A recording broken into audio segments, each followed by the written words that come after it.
लगता है अमित शाह का गृह मंत्रालय कुछ बड़ा प्लान कर रहा है। अलग अलग राज्यों से सिक्योरिटी फोर्सेस दिल्ली की तरफ बुलाई जा रही हैं। एक प्रदर्शन को रोकने के लिए प्रशासन को इतना दम लगाना पड़ रहा है कि करीबन सीआरपीएफ की 20 टुकड़ियां दिल्ली बुलाई जा रही हैं। याद होगा अभी अभी कोलकाता में चुनाव हुए थे, बंगाल में चुनाव हुए थे, वहां पर करीबन 2400 कंपनी सीआरपीएफ की डिप्लॉय की गई थी। जिन सुरक्षा बलों को चुनाव शांति से करवाने के लिए डिप्लॉय किया गया था, उन्हीं सुरक्षा बलों में से निकालकर अब सुरक्षा बल दिल्ली लाए जा रहे हैं। खबर आ रही है कि 20 टुकड़ियां करीबन 2000 सीआरपीएफ के जवान दिल्ली के जंतर मंतर पे तैनात किए जाने हैं। यह खबर सबसे पहले इंडिपेंडेंट जर्नलिस्ट शाम मीरा सिंह ने अपने इंस्टाग्राम और ट्विटर पर साझा की थी। उसके बाद से ही अलग अलग मीडिया वेबसाइटों पर यह खबर छपने लगी और यह खबर साफ तौर पर बताती है कि कहीं ना कहीं प्रशासन के मन में एक डर तो पैदा हो गया है। पहली बार कितने ही सालों में प्रोटेस्टर्स की भीड़ संसद के दरवाजे तक पहुंच गई और वहां से पीछे हटाने के लिए लाठी, डंडे, आंसू गैस की गोले और न जाने क्या क्या इस्तेमाल करना पड़ गया। कई जगहों पर पैलेट गन के इस्तेमाल किए जाने की भी खबरें आ रही हैं। द हिंदू की खबर के मुताबिक दिल्ली में पहली बार पैलेट गन वेपन का इस्तेमाल किया गया है प्रोटेस्टर्स के ऊपर। पैलेट गन क्या होती है?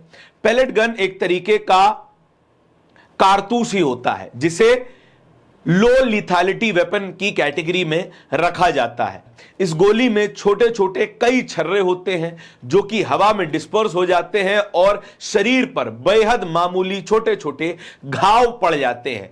अगर इसी वेपन से करीब से निशाना लगाया जाए तो एक ही जगह पर बहुत बड़ा घाव हो सकता है। यह तस्वीर दिखा रही है कि कितनी घिनौनी तरीके से दिल्ली पुलिस ने इस प्रोटेस्ट को हैंडल किया है।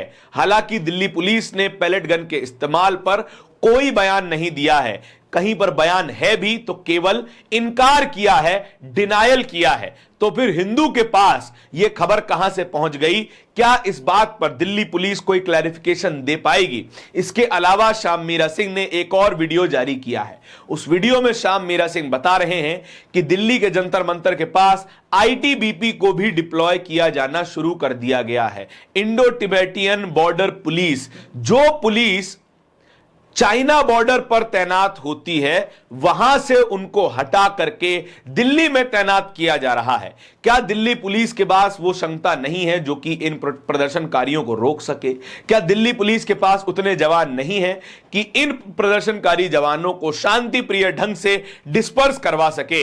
यह बात मानी जा सकती है कि दिल्ली पुलिस की जिम्मेदारी है कि किसी भी तरीके की अराजकता ना फैले। यह बात भी मानी जा सकती है कि दिल्ली पुलिस किसी को भी अनुमति नहीं दे सकती कि वे संसद के दरवाजे तक जाएं और वहां पर प्रदर्शन करें। सब माना जा सकता है, लेकिन लाठियां नहीं मानी जा सकती, आंसू गैस के गोले नहीं माने जा सकते, वो टूटे हुए पैर हाथ नहीं माने जा सकते, चलाई गई पैलेट गन नहीं मानी जा सकती। हिंदू की खबर के मुताबिक यह बात भी बताई जा रही है कि दिल्ली में पहली बार इलेक्ट्रिक बेटन का इस्तेमाल किया गया है, यानी कि ऐसी छड़ें जिनसे प्रदर्शनकारियों को करंट लगाया जा सकता है। इतने हद तक की ब्रुटैलिटी तक पहुंच चुकी है दिल्ली पुलिस। और तो और दिल्ली प्रशासन के द्वारा सेंट्रल दिल्ली के करीबन 16 मेट्रो स्टेशन बंद करवा दिए गए हैं, उसमें एग्जिट बंद करवा दिया गया है। और यह सब सिर्फ इसलिए किया जा रहा है कि जंतर मंतर पर प्रदर्शनकारियों की भीड़ इकट्ठा ना हो सके। सीआरपीएफ वो सुरक्षा बल है जो कि बेहद गंभीर स्थिति में तैनात की जाती है। कहीं पर शांति बहाल करनी हो, कहीं पर आर्म्ड रेबेलियन चल रहा हो, कहीं पर मिलिटेंसी चल रही हो, वहां पर सीआरपीएफ को तैनात किया जाता है। इसका सबसे common deployment post Jammu Kashmir रहा है। खबर यह भी आ रही है कि जम्मू कश्मीर से भी सीआरपीएफ की टुकड़ियों को दिल्ली मूव किया जा सकता है। कोलकाता से एयरलिफ्ट करवा करके दिल्ली लाई जा रही हैं सीआरपीएफ की टुकड़ियां। यह वही एयरलिफ्ट की सुविधा है जो कि साल 2019 में 14 फरवरी के दिन सीआरपीएफ ने मांगी थी, लेकिन उन्हें नहीं दी गई। नतीजा हुआ कि पठानकोट का आतंकी हमला हो गया जिनमें कई सीआरपीएफ के जवान मारे गए।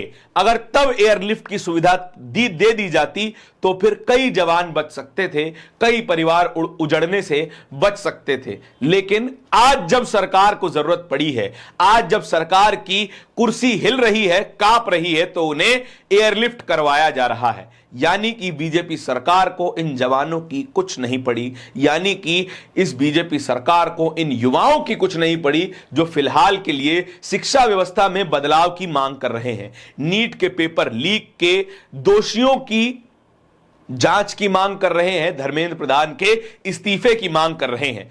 लेकिन अगर स्थिति इससे भी ज्यादा काबू से बाहर हुई तो कोई अचंभा मत मानिएगा कि देश की आर्मी को भी इन्वॉल्व कर लिया जाए, एयरफोर्स से भी कहा जाए कि आप निगरानी रखिए।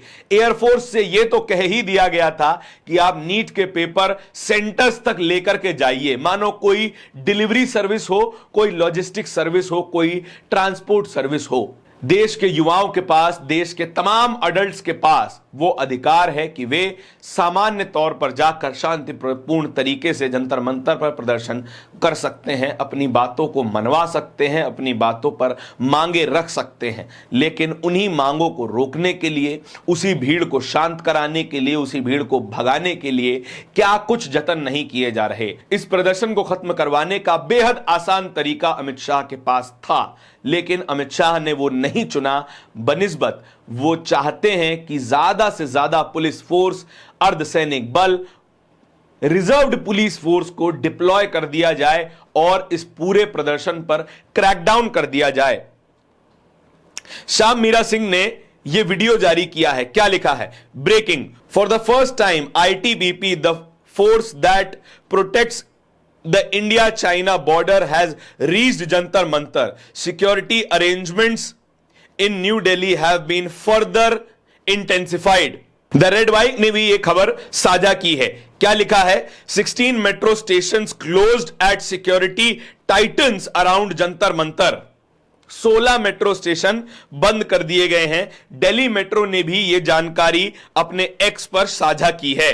द वायर ने पैलेट गन विक्टिम्स की तस्वीर जारी की है, जिसमें क्या दिखाई दे रहा है और क्या लिखा गया है वो आपको पढ़ करके सुना देता हूं।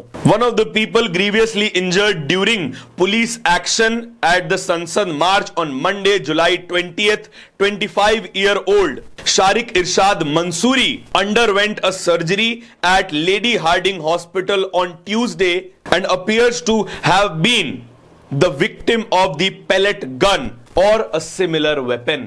वरिष्ठ वकील प्रशांत भूषण ने भी यही खबर साझा करते हुए एक ट्वीट लिखा है।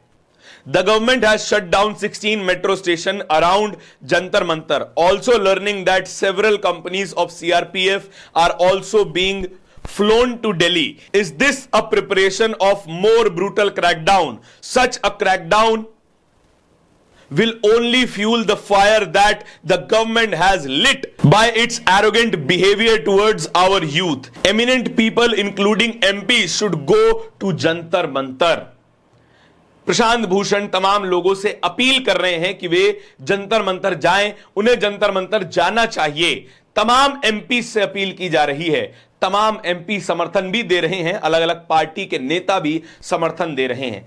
लेकिन आप समर्थन दीजिए या ना दीजिए, मोदी सरकार की धूर्तता उतनी ही बनी हुई है जितनी वे पहले दिन से दिखाते आ रहे हैं। इस पूरी खबर के बारे में आपके क्या विचार हैं? कमेंट सेक्शन में बताइएगा जरूर। इस तरीके की और भी खबरों को देखते रहने के लिए बोलता हिंदुस्तान को सब्सक्राइब जरूर कीजिएगा। बहुत बहुत शुक्रिया।